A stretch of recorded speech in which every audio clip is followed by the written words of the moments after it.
Hello and welcome to The Blueprint. I'm your host, Marley Finnegan. And before we dig in, please click like and subscribe below. No matter where you get your podcast, it helps us to reach more people.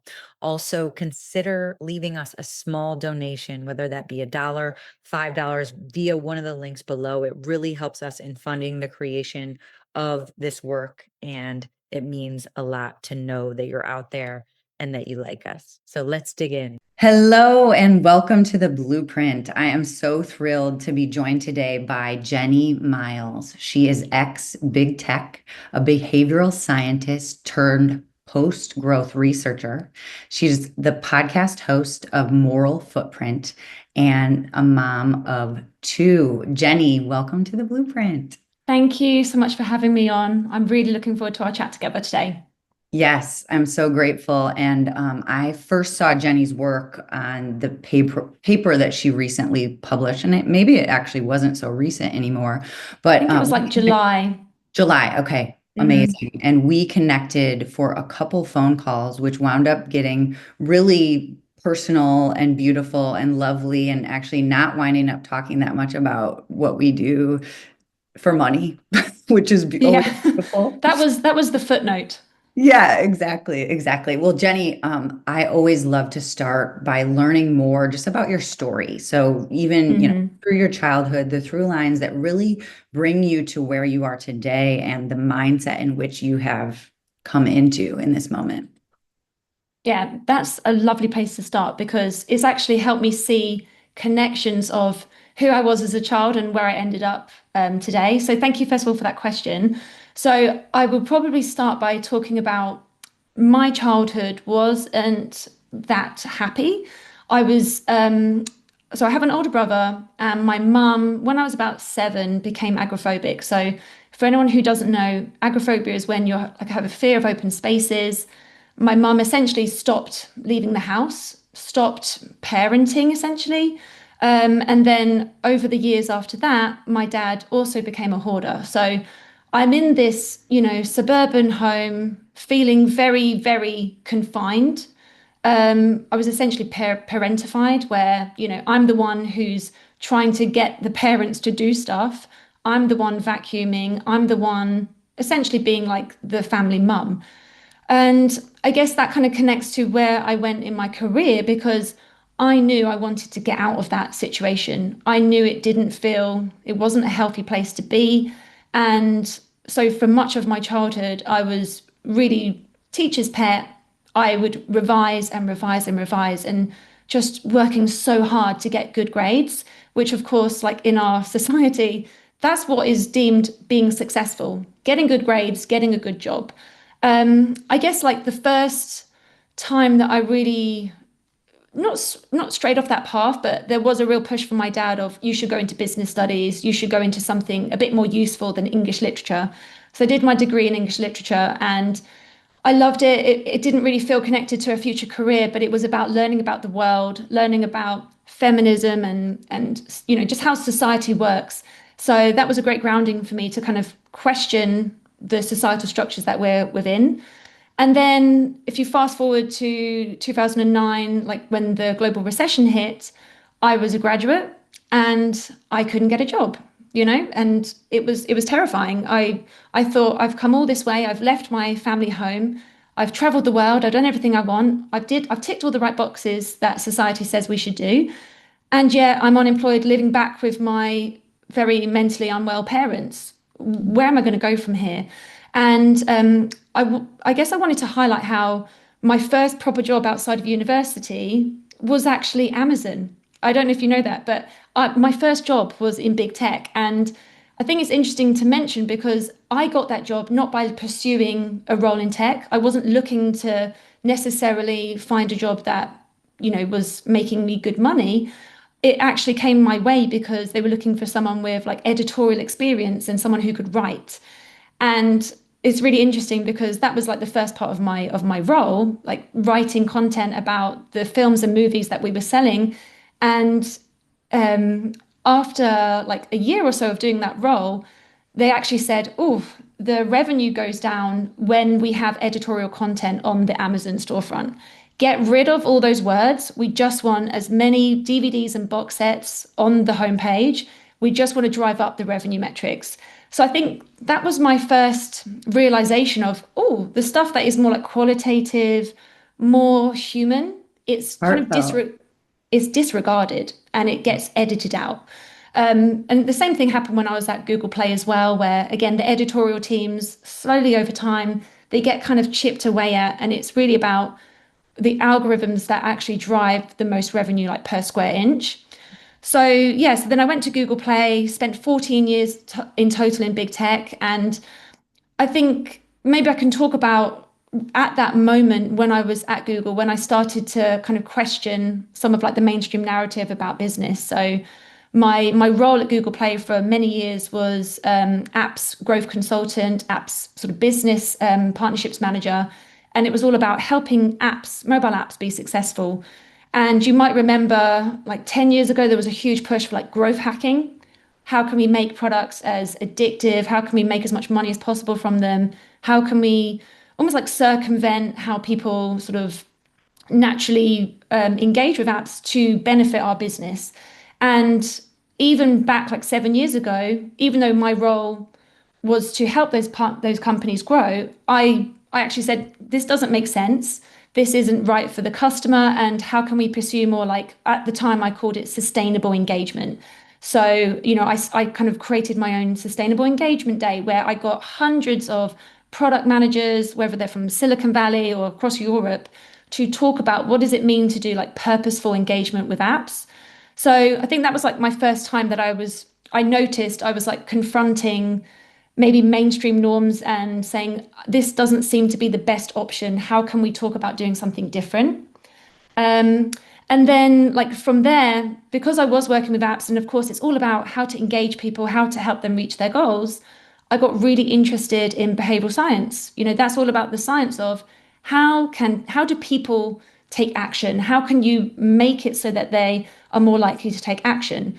And when I did a master's in behavioral science at the London School of Economics, at the time it was very much focused on like nudging. So, this idea of making small changes to the digital product, to the environment that at scale, many individuals make a slight different choice that benefits them, but potentially also benefits the company that is, running that experiment. And the reason why I mentioned the behavioral science degree as well is because over time I've almost shifted how I think about behavior change. Within behavioral science, it's all about those like micro contextual tweaks and changes.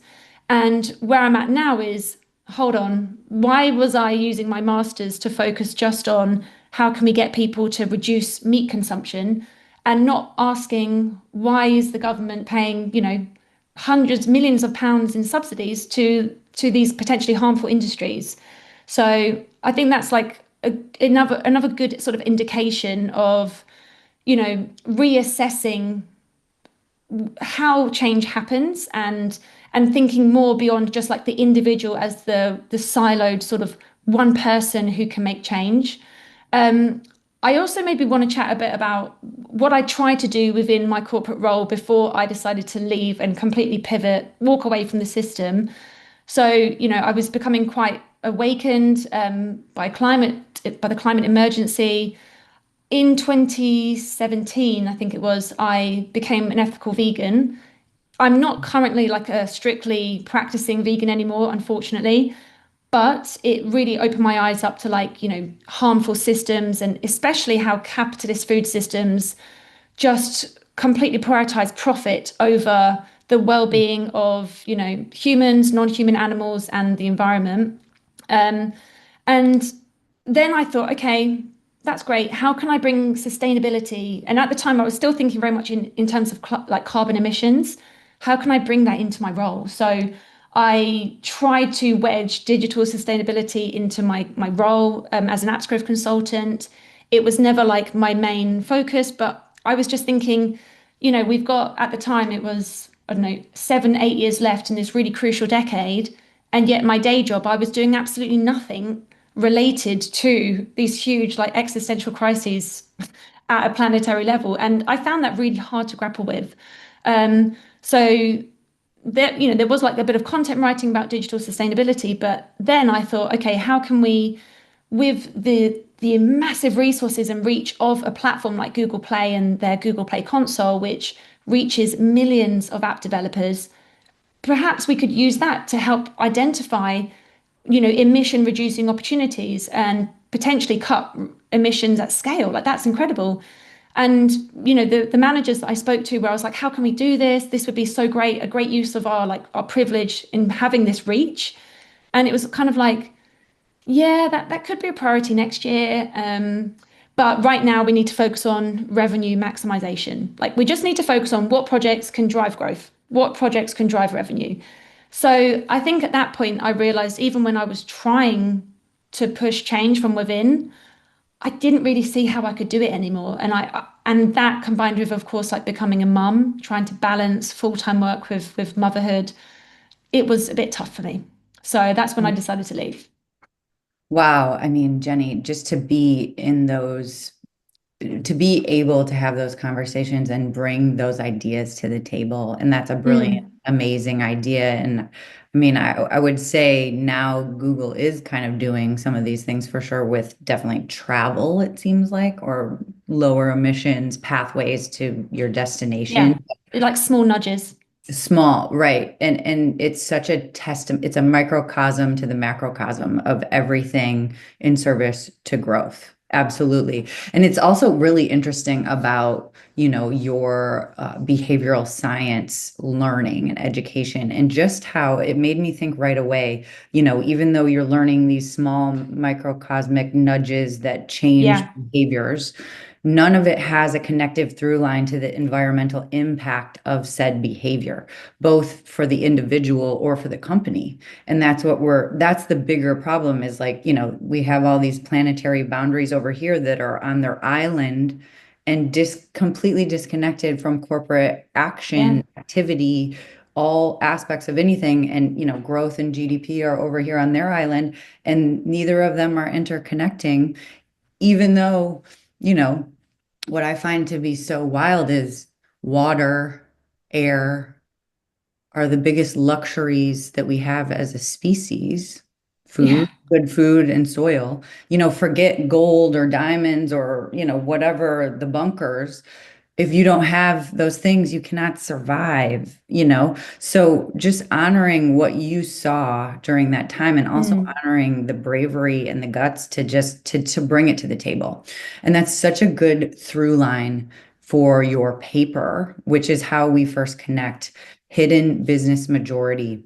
And yep. we I want to also say I just had Gaia Harrington on, who's a well-being economist who's also done amazing research on limits to growth and the idea of collapse, and really this getting comfortable with collapse, the idea of collapse of capitalism. So in Hmm. Hidden Business to Majority, tell us about that paper. Tell us about how you came to do that work, and then also what that work really wound up showing. Yeah. So I guess first of all, I can talk about how I even went back into academia as an independent researcher, because one of my collaborators, Dario Capan, he has done a lot of research into degrowth and into like perceptions of degrowth, into how to, I guess, create more like planetary flourishing. And so I immediately reached out to him saying, I completely align with these values, with this new paradigm, this new way of prioritizing real needs over like financial accumulation. And so we just, I guess, started just talking about what is our biggest challenge that we want to learn more about. And what we settled on was, okay, we know business as usual is like heading us towards a cliff. We know that. Everyone, I think most people can see that. But why does it feel like there's such a lack of momentum in the corporate world? So we decided on we surveyed over 400 UK business professionals, and we wanted to understand like to what extent do they support businesses embodying what I would call like post-growth aligned business practices. And by that, I'm talking about any kind of practice in the business world that prioritizes social well-being, ecological sustainability over profit maximization. And what we found with our research was the biggest blocker to to this sort of new way of doing business isn't that people don't believe it's a good endeavor, that they don't have the values that align with that. It was actually one of our main findings was they just assume their peers don't care and they assume their peers don't support it. And I think that says a lot about like how mainstream norms, cultural norms, it essentially makes you think I'm alone. Like, for example, when I was at Google, I just assumed I was the only person who started to see that disconnect between profit maximization and, you know, the good of everyone on this planet. I didn't know how to articulate that to my peers. And the finding that we had was I think it was like over 86% of professionals supported post-growth. And for donut economic principles from, you know, Kate Rayworth's work, it was like 92, 93% support these ways of doing business, but they vastly underestimate. So I think my understanding was, yeah, they assumed only 53% of their peers would agree, which is a huge disconnect. 86 to 53% is huge. And the other thing that this paper found was they significantly overestimate peer opposition to it. So they believe that their peers are 6 times more likely to oppose moving beyond profit than is actually the case from our study. So I think what this research also tells us is there's actually latent potential. It's not a value. We're not trying to convince people. We're not trying to persuade people. Oh, you know, it's a good idea to do business that doesn't harm the planet and, you know, potentially end civilization. That's not the question. I think it's more, how do we unlock the potential of those people in these huge organizations that are potentially quite extractive? How can we mobilize them collectively? And how can we better help them see they're not alone? How can we like reveal that majority? The other finding from the paper that your listeners might be interested in as well is we saw quite just a little bit of correlation with the higher level of academic education you have, the less likely you are to support, you know, going beyond profit and prioritizing social and ecological well-being. So I think that says a lot about how like mainstream education, we didn't necessarily look at business schools, but it really shows the importance of situating business and the economics and situating the economic models within planetary limits. Like that for me is the big takeaway. Wow, Jeni, I mean that paper and that understanding is groundbreaking, and it's super interesting because between those two numbers you mentioned, 86 and 92%, right? We're Yeah. talking 8% to 14% max of people in disagreement with post-growth. Yes. That study, right? But a belief Yeah. that 50% of people won't feel the same way. And so Exactly. we're interesting because we share a common friend in Renee Lertzman, who's a really well-renowned climate-focused psychologist. And when we were together, her and I, in January, I was fortunate enough, she sent me a chapter of her upcoming book. And the main through line, which was so beautiful, was her going to these amazing Midwestern cities, these very rural areas where it's a largely conservative, typical group. And this idea of apathy for the environment, apathy for, you know, caring about climate. And what she found was every single person that she connected with deeply cared about their local forest, their local water, their local natural habitats. There was no disconnection at all to the earth and the desire for abundant, healthful ecosystems. It was more of this narrative belief, just like you're keying into, that we are an apathetic, untrustable, that our neighbors selfish species. Yeah, exactly. Our neighbors are dangerous, you know, and this has really been this agenda that has been pushed very loud and very clear for a long time by some very prominent world leaders, is this development of fear of others, of other races, of other sexes, of other, you know, anyone different than what we perceive ourselves to be is a volatile potential. Whereas your paper directly, it shows that we are not apathetic. We do deeply care. We do want to do the right thing, but we still perceive that maybe our peers don't. So it's a narrative It's all a belief. Yes, it's a belief in our minds. It doesn't actually translate as people not believing that the world should be better. What it shows is there is support, but they feel that there are like barriers to take action, or they feel that these systems are too powerful, too big, too like set in stone to change. When we all know, if you look at history, there's always going to be these systems that feel like they're inevitable and that we're always going to live this way. They can crumble in like days. You know, if you think about the Berlin Wall, for example. So, yeah, and I would also say when we also ask those participants, the respondents, what do you think are the biggest barriers to like creating this world? And they all said profit motive, shareholder pressure. Oh, and a really interesting one as well was like awareness gap. Like, okay, we know business as usual isn't ideal, but what can we do differently? And maybe at this point, I can share a book that I read 4 years ago, which really helped me to see how Mhm. like the dominant way of doing business isn't inevitable. So yeah, about 4 years ago, I came across Jen Hinton and Donnie McClurkin's book, How on Earth? And it's Mm. all about this idea of what they call not-for-profit business, which is essentially saying businesses that are mission purpose-led, they can make lots and lots of money. The difference is, where does that surplus go? Does it go to benefit the top 1%, CEO and the people with the most shares?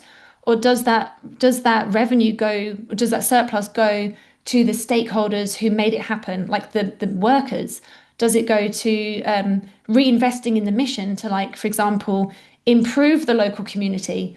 That is one of the books that when I read it, I was like, wow, imagine if a huge company, whether it's Google, whether it's, I don't know, Amazon, imagine if it completely rethought how it had its relationship to profit, and if it went overnight to a less hierarchical decision making way of being, if it actually decided we aren't just going to enrich the shareholders, we are going to give that money to the local communities who made our success happen. Like that for me was a really exciting moment when I saw there is an alternative, because before that I was like, business is clearly harming, because it's externalizing so many costs onto people and planet. Wow, what can I do other than completely leave the system? But the point is, many businesses are already trying to enact these types of principles. It's just not that well known about. Yes, and in my Next Economy MBA program, we learn about all these cooperative models, and Yeah, you're keying into something so interesting. It's like when exponential growthism in service to hierarchy and extreme yes, hierarchy of wealth inequity is the compass, and the decision makers that are the biggest beneficiaries are the ones pulling the strings of the whole thing. It is what is it has led us where we are today, that type of modeling. And it's really interesting because when I was talking to Gaia earlier this week, I brought up hierarchy as one of the main issues that I hmm, believe. And she kind of questioned that because she's really good at making you question, or just in general, the idea of questioning your own belief systems and saying, indigenous cultures had hierarchy as well. But to me, that's so different because it's like it's a flat organization, right? And it's not an organization, but it's like the chief yeah. is in service to the whole. It's this Yes, flat it's in model. relation to everyone else within that. Yeah. It's all relational, and it's relational not only with humans, but with the non-living, and with the Yeah. interconnected species, and with the trees and the mycelium and the sky and the water. But I think you're bringing such a good point, because it's literally just a shift in how we do organizations, and that, the ways in which we make up the systems as the doting employees of the McDonald's, the Amazons, the Googles, and without all of us, they cease to exist. Like if we all don't show up for that thing, it can't happen, particularly in manufacturing and in retail and these Yeah, absolutely. businesses that have to send things out into the world. But the idea that we could all be making more money. We could all be working less. We could all be doing it differently if exponential growth wasn't the only, you know, the only factor that we were aiming for. And I think I wanted to honor your point about higher education. And in my experience, having spoken, really about some more post-growth ideas and more consciousness within business at some universities, and having the students really light up and ask a lot of questions, but also kind of make mention that they weren't really learning these types of things. It was really like this learning of the business as usual economy, which I Yeah, think it's so out of date now for where we're at as a civilization. it's almost like criminal to be charging people so much money to be I teaching. know. It's literally so antiquated. And honestly, I feel like it's like dead. Well, and your connection with Moral Footprint and the guests that you have on there are so incredible. And we share a friend in Ryan Rod James who is part of Project Tipping Point, and you alluded to this idea too, is like we only need 20 to 25% of people, globally or even within our own spheres to understand and start thinking differently. So even just having these conversations with peers, with friendships, with family are helpful. But I wanted to ask you, so Ryan and I had dinner, and we had this amazing Ethiopian before his trip to Italy, which is where you were. And you went to his retreat. I wanted to ask how that was because I just had him on recently, and I'm really keen on going to one of his 6 son immersions, and just, how that experience has been for you, but also how, I guess, the idea of, and I wanted to ask if it's okay to even talk about that. Yeah, of course. Yeah. The So, sorry, go ahead. No, there's like a little lag. Uh, I wanted to ask about the idea of how your inner work journey, interpersonal journey has sort of culminated to bring you where you are today. Yeah, I love that question. I will do my best to find a way to kind of explain that. But maybe I'll start just by talking about Ra's retreat. So it was all about regenerative business. It was what I found the two most incredible things about that retreat for me were number one, being around like-minded people who also feel deeply about the state of the world and care enough. They want to find how they fit into this and what they can do to make their own small contribution. That was lovely. And also the villa in Tuscany that he had chosen was it's just so gorgeous. It was immersed in nature, like in this beautiful forest. There was different types of birds and wildlife. And I would say like the great thing about the retreat was we did have some like sort of spiritual ceremonies. And I don't know how much I can say in terms of, can I talk about the fact that we did mushrooms there on this or not? Yeah, Are you 100%. sure? Oh my Yeah. gosh, we talk about all kinds of plant medicina. Okay, cool. Yeah, so on the I think it was like second or third night we had like a mushroom ceremony with a spiritual healer, Alejandrina, that Ryan had managed to bring onto the trip with us, which was just incredible. It is very hard for most Europeans to go all the way over to sort of South America and to find these incredible people. And the ceremony itself was really about thinking about what are our like inner desires, how we can kind of like reconnect with what our purpose is. And I can just share a little anecdote. I still am working through what it means for me, but that morning I had this huge, like really big caterpillar, furry caterpillar that landed on my bed.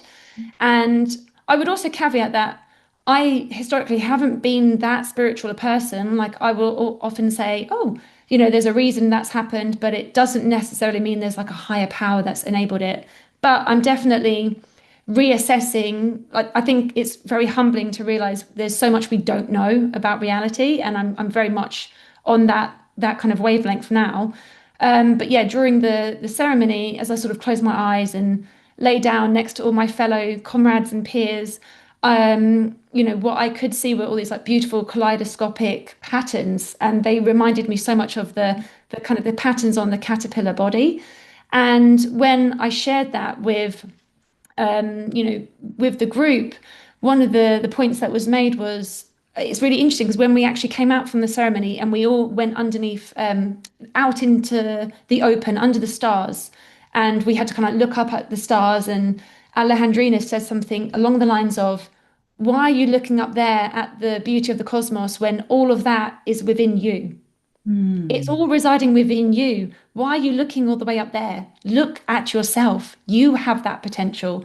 And she mentioned, I think later that night or the next morning, oh, Jeni, I saw you were all cocooned with your duvet on the ground as you were looking up at the stars. And yeah, then we had this conversation about how like caterpillars are a very like rich symbol of like transformation, personal transformation, this idea of like I think it's called like liquefaction, where a caterpillar essentially dissolves every aspect of its being to become a butterfly and then obviously become like who it's supposed to be. And I guess I'm still on my own journey of like who I'm becoming, what I care about, what I stand for, how I want to, embody what I value. That for me has still been a struggle. I can't overnight just become this person who is fully aligned in everything, every domain of my life. But it helped me think, okay, maybe I'm just like slowly on my journey to transformation. But what I really got from it was just this feeling of, oh, it's so nice to be around other people who care about the same things. And I feel like whether it's where I live or like my broader friendship groups, we don't often have those deep conversations about Mm. things that matter. And I'm just going to segue now to my children, because what I actually find for myself is sometimes my son might ask me a question, or I'll be talking about, oh, they're putting up another house here. Isn't that like a shame for the environment? And wouldn't it be great if they could build all these like communal compounds where everyone lived with like this sort of collective sufficiency and everyone had everything they needed? They shared washing machines and they didn't have to work as much. And then I'm like, oh, sorry, Evan's only 5. How much of this can he take in? But I guess where I'm going with that is I also have this realization of when I do those sorts of retreats and when I come back, it's also a reminder that, my transformation, my sort of investment in myself is also very much important for my children as well. And I am constantly thinking, without putting too much pressure on myself, how can I like embody the person I want to be for them, but also I don't know if you struggle with this, but yeah, like how to talk to them about some of the broader issues that we're seeing, and how to talk to them about those deep, meaningful things without upsetting them, and how to grapple with that balance, I find quite tough. Yeah, it's super interesting because I read a lot of books sort of about past lives and reincarnation, Mm. eternal energy prior to becoming a mother, or right around the same time that I did become a mother. And I witnessed a lot of things within my child that felt, for example, at one point he said that he used to live down the street from his grandma in Paris.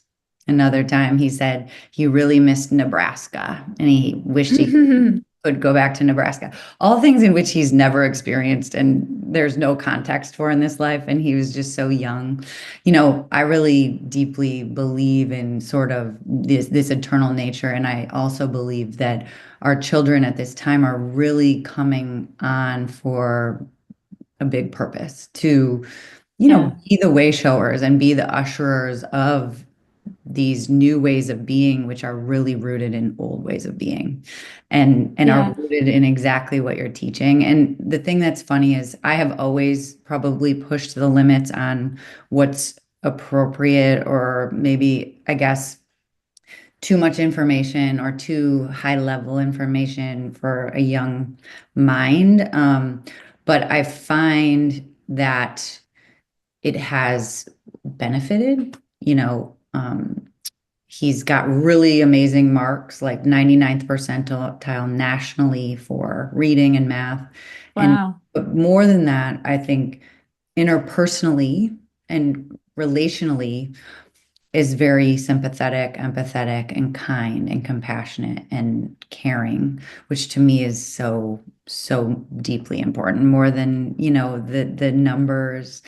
But I think, painting those pictures of a better way of being is exactly how a better way of being emerges. And so exciting to be able for a kid to envision what isn't there, like to be able to see what isn't Yeah. there, but it could be.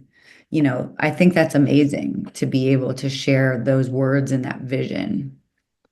I love that. And you've also got me thinking about a couple of things. Like, one, as I became like more conscious of various societal crises, I remember being quite angry about how little I had known or how little was told to me.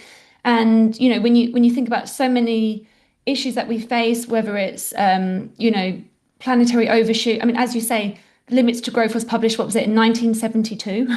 And I do feel angry that how did I go through so much of my life not knowing about so many of these things? And the same again when I was like fully on board with like true like veganism, I was like, how was I raised in such a way that I didn't see the truth right before my eyes? But that being said, when it comes to my children, I think a big part of it is, yes, preparing them and talking to them about like, this is reality. I don't want to shelter you from things that are painful because that's how you grow. But I would also say, like, when I'm thinking about what I pass on to my children, I think it's really important for us to think, what have we inherited from prior generations as well, and to look back at and realize we are the almost like the culmination of so many generations of people. And I talked earlier about how my mum, she's still agoraphobic to this day. She essentially hasn't really been able to live her life since her 30s. She's been like in a room, whether it's in a flat or her previous house. And, there is that sense of, wow, like, was it potentially becoming a mum in a certain time where women were starting to be almost like pushed to do too much in the sort of the 90s? Did that actually potentially tip her into this mental illness that she has? And then it gets me thinking, well, if that's the case, how can I make sure that I do things differently? That I don't become the casualty in trying to balance myself as a person and myself as a mum. And maybe I can just share. I wrote a quote down that I really wanted to share. I don't know if you've read Adrienne Rich's book of Woman Born. It's this great book about like the historical roots of like feminism and also how patriarchy kind of came to be. And I really love this quote, and it says, like, as daughters, we need mothers who want their own freedom and ours. We need not be the vessels of another woman's self-denial and frustration. And like, when I think about being a mum, at the moment, I'm caregiving. I'm doing the majority of like the mental load at home. I'm trying to balance what I see as meaningful work in 2.5, 3 days a week. And I'm frustrated by that. Like, it really stresses me out that I can't do more. But I never want my children to feel like, oh, I'm the reason mummy maybe isn't as fulfilled, because it's a structural issue, isn't it? It's we do not have the support networks that perhaps humans did, a few centuries ago. We are all in our individualized, siloed, like nuclear family homes on the whole. And that doesn't seem to work for people either. Well, right. And I think, those nuclear single family homes and that competition of doing what the neighbors were doing is such Yeah. a mechanism of capitalism, which started in the 50s, which was the same time that wealth inequity really started to strip away from Hmm. each other.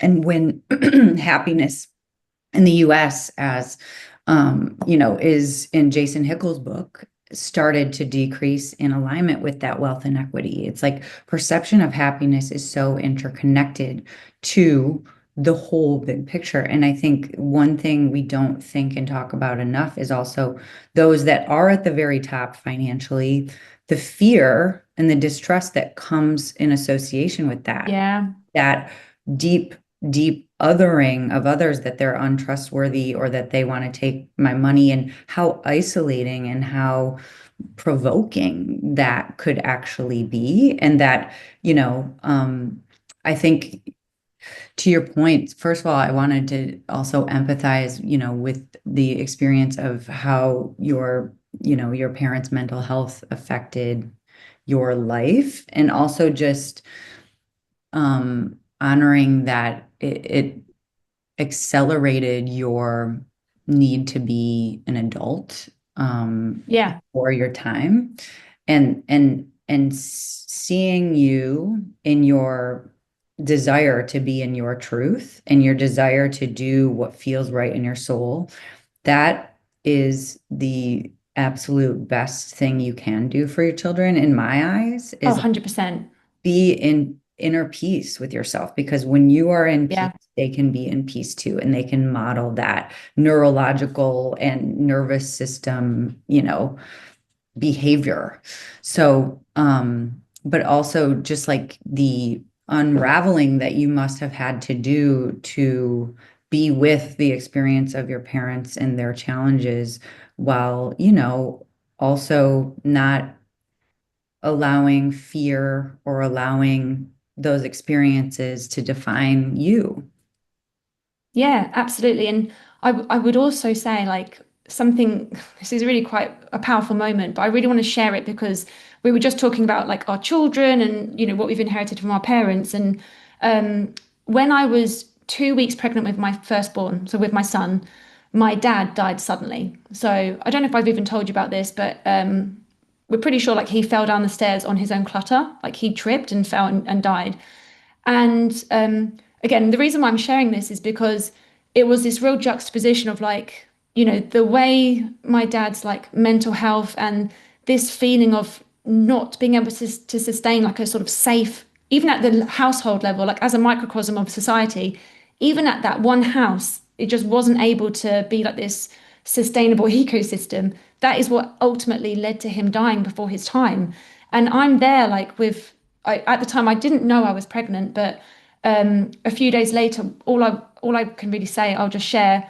There were some issues with their plumbing system, and no one had been in the house after he died. And I walked into the kitchen, and I looked up at the ceiling, and there was literally like water dripping through from the bathtub.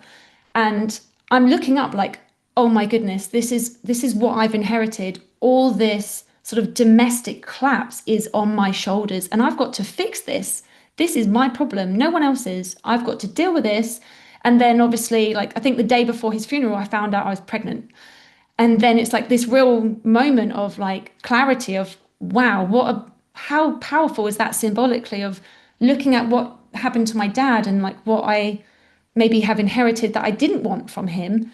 And then thinking about, wow, I'm now going to be a mum. What am I going to bring to that generation? So I thought I'd share that because it's quite a powerful image of, how to kind of juxtapose the two and realize it's not just about, yeah, the past, but it's also about the future and what we can do right now with what we have.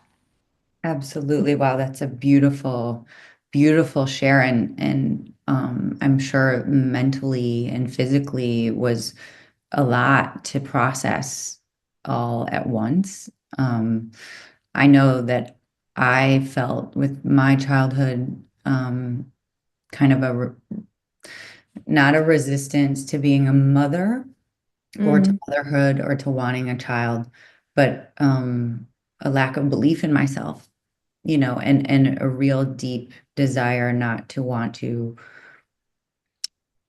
copy and recreate patterns that were not helpful to me and my belief systems and who I am.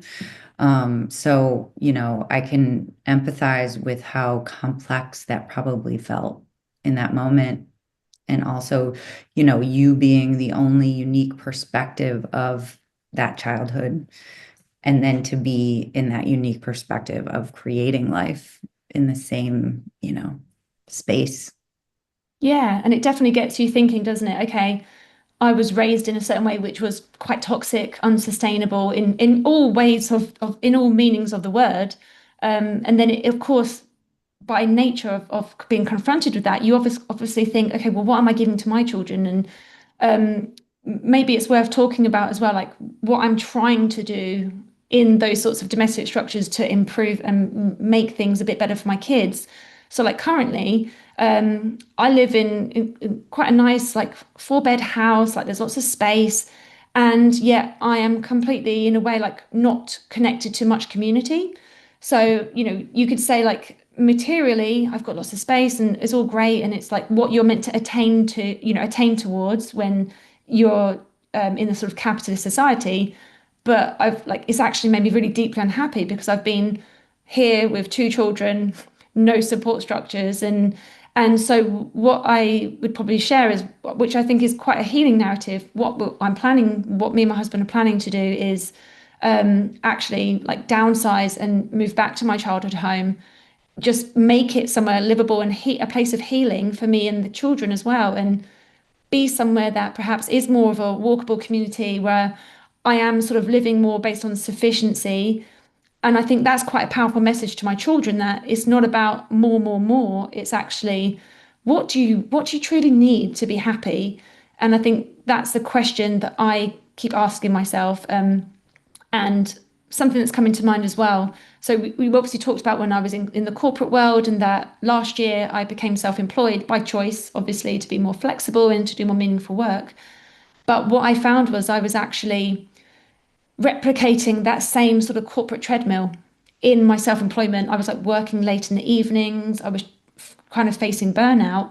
And so another way that I'm now like reassessing my life is, what does it mean to live, like to do enough work to, pay all the bills and so on.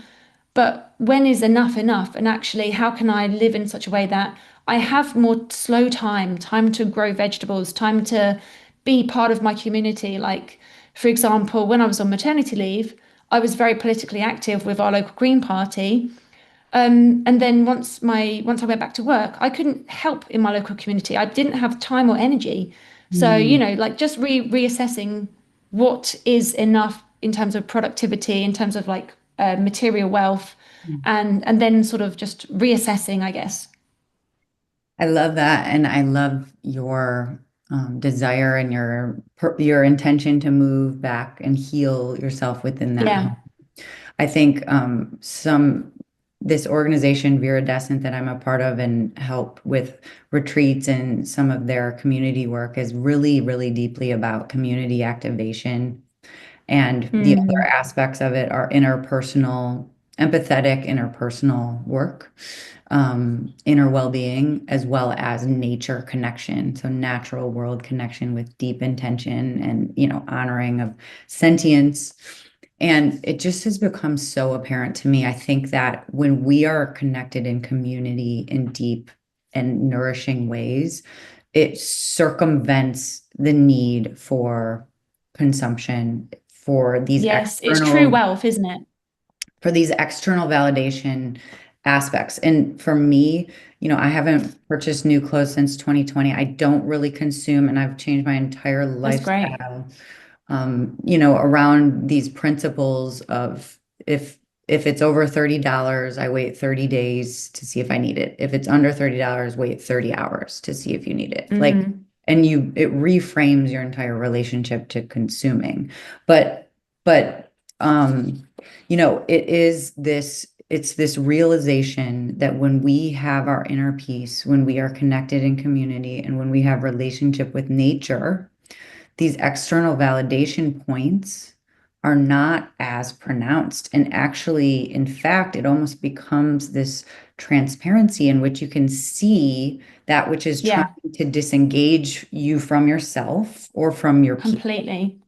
And that, like, it's the nourishment of, for me, it's food and rent that I pay the most money for. But food to me is so directly interconnected to supporting local community, supporting my local farmers, but also my inner well-being and my Feeling connected to the local environment that nourishes you. well, and self-love. It's like, Yeah. My body is fueled by soil or food from soil that is nutrient dense, loved, and well Mm, cared for, regeneratively in reciprocity with the earth. It's a different energy. Like even with meat, I think about the frequency and the vibrational experience of, these animals that are farmed in mass and literally don't see the light of day. And then yeah. ingesting those energies into your body. Like I think of it very energetically and mystically, but that's with plants, they are in such relationship to the earth, to the water, to the soil that, that is Mm, their being. But I think you're so like this through line of community and also recognizing too that like sometimes we have moments where our relationships need to either restart and or otherwise, but that when they do, they make space for new relationships to enter, and that community can hmm always be found with intentionality. Like you're gonna move Yeah. and you're gonna be like, where are my people? And then you'll find Yeah. Exactly. And you were talking about the through line of community, but one thing I've been thinking a lot about recently is almost like the connection between being an individual, but also being part of like broader systems. And I don't know whether that's like a good enough segue, but I recently read a book called You Matter More Than You Think by Karen O'Brien. I don't know if you've read it. no, Climate scientist. She talks love about it. like quantum social change, which is essentially saying how we show up for ourselves, how we think, our beliefs, even like the language we use, that is by changing that to be more like empowered, that our choices have impact, that is actually just changing the system because we are like a fractal of the system. So I love that concept, and it really resonated when you were saying about, your food choices. And I would also say on the flip side, individual consumption choices in the grand scheme of things, we obviously, of course, don't want to over prioritize, oh, we all just need to be perfect consumers. But at the Mhm. same time, when we show up more aligned with what we eat, how much carbon we use when we fly, like all those little things, but especially things like what do we spend our money on? And, that all ends up changing the systems that we're like entangled within. Well, and I think when we think about, like even the prevalence for meat in America, for example, Yeah. that is not a sovereign individual choice. It appears to be because Yeah. you think that you are choosing based on your own freedom, but that is actually indoctrinated into advertising, and it's, subsidized by the government for decades upon Yeah. decades that you should eat meat and that it is a part of your nutrition and your, how you treat your body, when in fact there's very, very, very much scientific evidence that that is not factually true. So it's also this like manipulation even of the belief Completely. in self-sovereignty around your choices. Yes, because actually your choices are bound by, as you say, all those like socio-cultural factors. But we think, oh, I have freedom, but we actually don't. And sorry, there was something I wanted to say about that. You can edit this bit out, by the No, it's way. all good. Don't worry. It was to do with meat. It was to do with animal consumption. I can't. Oh, yes. And like, for example, when I gave up meat, like on the whole, I gave up meat, and I have never felt so subversive because people hated it. Like, I had so many people coming up to me saying, I can't believe you're vegan and pregnant. How's your baby going to get protein? And you're vegan propaganda. And it's like the propaganda is actually mass consumption of these factory farmed animals. We can have, obviously, the regenerative agriculture is a completely different thing, but on most meat is suffering. You're eating suffering. And, I would say the same for dairy. I still eat some dairy and eggs. I'm not perfect. I'm still trying to like grapple with how to be everything I want to be. But ultimately, you are still eating like, the spoils of harm. Mhm. Well, and I eat eggs and I eat the occasional fish, But I Yeah, also want to say, to your point that it is, um, you know, it is just an illusion of choice, and that the narrative around sort of the othering of veganism, or what people really don't understand, is that choice, even to minimize your meat consumption, I think a lot of people eat it every day and believe that they have to eat it every day for every meal, yeah, which is wild. But truly, even minimizing that in any type of way, down a quarter, down a half, exactly. makes a huge environmental, ecological footprint, and it changes the entire trajectory of our planet if we all. Exactly. If everyone did that. Yeah. I want to add to that point as well. Melanie Joy, I don't know if you know, she's like a psychologist. She wrote a book called Carnism, and she talks about this idea of like being vegan-ish. So, and she's like a fully like ethical vegan, but her point is if everyone is like vegan-ish, like do what they can, and then, they don't have to be fully perfect at it. But if everyone did that, like to your point, have some eggs, a bit of fish every now and then, but on the whole, eat plants, that help the co-benefits of that for human health, for animals suffering, for the planet, for water, for nutrients, it it is almost like a multiplier of positive benefits. So even though, as I say, I'm not a practicing like fully ethical vegan at the moment, I still fundamentally believe in that project and that or that principle, that philosophy of minimizing harm. And I would say also veganism isn't just about like not eating meat, not, not having animal products, but I think the true definition of veganism is also thinking, what impact am I having on other humans? Because most people don't realize this, but the people working in factory farms are typically the most exploited workers who have to see such levels of harm and suffering.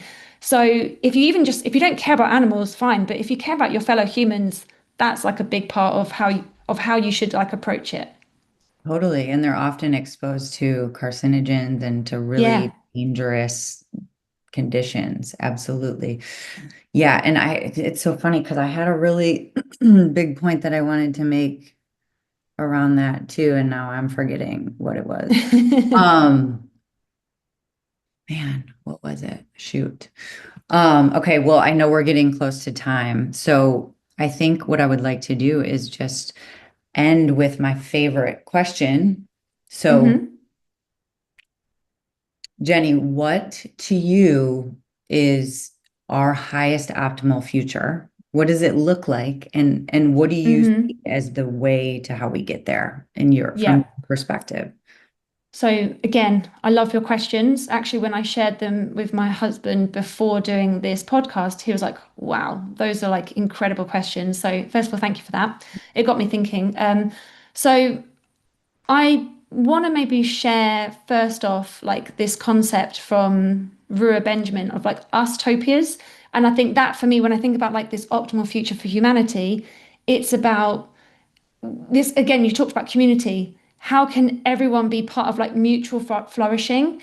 And I'm not necessarily going to be prescriptive and say, oh, this is what I think it looks like, but I would say the concept that's coming to mind is is quite a well-known concept of private sufficiency, public luxury. So like my vision would be, like communities that are so rich in abundance of things we need. Like imagine if every town had amazing like fruit trees everywhere and you could just grab an apple as you walk to work, and work could be helping your local people that are most vulnerable like through mutual aid. It doesn't mean sitting at a laptop and trying to drive growth metrics, but I would say tied to that, like the fact that this is what gives me hope, like Zoran Mamdani, obviously becoming mayor of New York based on his proposals of affordable public services. And then in the UK, like the Green Party, I don't know if you know about this, but since Zach Polansky became the leader of the Green Party here in the UK, the memberships have it's like, honestly, it's like exponential growth. So that gives me hope. But I would say like how we get there, again, this ties to Karen O'Brien's book, You Matter More Than You Think, but I genuinely believe if more people perceive themselves as like individual agents of change, people who are part of a bigger sort of, collective entanglement of consciousness, if you feel empowered in that way, if you're like thinking every choice I make, every conversation I have, every smile that I give to a stranger, that all becomes part of this like bigger, you could almost call it like maximizing your moral footprint, may I say. But, like just this vision of everyone contributing to betterment for everyone, that's like what I love. But in terms of, again, how we get there, what I was saying before was just this idea of it is inner change that leads to outer change, and they're kind of connected. And for me, it's about how do we overcome those cultural myths that just don't serve us anymore? How do we how do we all like get to this new paradigm where everyone realizes we're not these selfish, siloed individuals, but even the human body is not just like one person, it's dozens of different like, gut bacteria, and even who we are as a person is quite a slippery concept. So I think that idea of reperceiving who we are and how we fit into the greater whole, for me, is like how we get there. But I think that's probably the work for the next like few decades. Oh my God, I love that. And the Blueprint's original tagline was heal the inner to heal the outer. Yes, exactly. But what you're bringing to me that I think is so profound, and I love your idea, the vision for the commons, and that being a luxury of governance and, really supported in community, along with the idea of even a universal living wage. But the idea that not only is the inner work, the deconstruction of what's not in service to us, that is our own development Yes, belief system from childhood and over time, but also this awareness of the cultural belief system and the cultural narratives and the dominant worldview and the dominant paradigm, which also needs to be deconstructed in tandem with the inner. So it's like exactly. it's all of it, but it comes down to the inner relationship, which is always within our control. I love that. I think that's a really great point to end it on. Amazing. Jeni, you're such a gift. Thank you so much for this time today. So grateful to have you. And is there anything else you want to kind of leave people with? I would say like there's a couple of things I'm working on. So if anyone resonates with this podcast episode, the first one is I'm still fully invested in exploring more about how to like transition what I would call like extractive organizations into more regenerative post-growth businesses. So if you're like an internal like employee who's trying to be an activist, like an employee activist, I'd love to like talk to you. And I'm also working when I can on my book, Moral Footprint, which is a really like cultural memoir, trying to interrogate a lot of these mainstream narratives that we've kind of internalized, and like my own process and journey to untangling myself from them, and through that kind of behavioral science and systems change lens. So hopefully more to share soon. Amazing. Yeah, we have so much to talk about your work, and we wound up talking so much more about a lot of things. But Yeah, thank I you. love It's that. been lovely to be here. Oh my gosh. And we'll have the links to all of your work in the show notes. So thanks again, Jeni, for joining us. Thank you so much.